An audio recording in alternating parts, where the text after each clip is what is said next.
Maithili express की शानदार प्रस्तुति।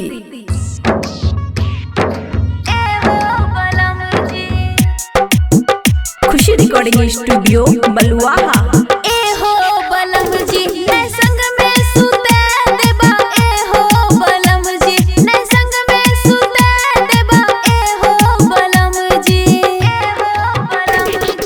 गोर गोर गलिया नहीं छुए देबा ए हो बलम जी, नहीं संग में सुते देबा ए हो बलम जी। डीजे गुड मधुवानी, डीजे गुड मधुवानी, डीजे गुड मधुवानी।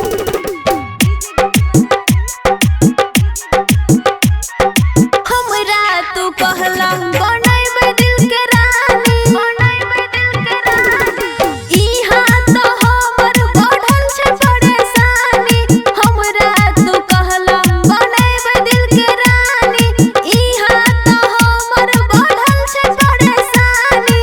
ननद धछिया कहे मुँह के तोर देबा ए हो बलम जी, नहीं संग में सुते देबा ए हो बलम जी, नहीं संग में सुते देबा ए हो सजन जी।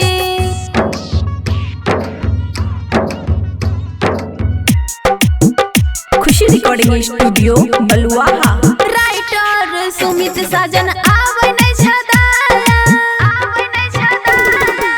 लागै छै बन गेलो हम पराया। राइटर सुमित साजन आवे नहीं छदाया।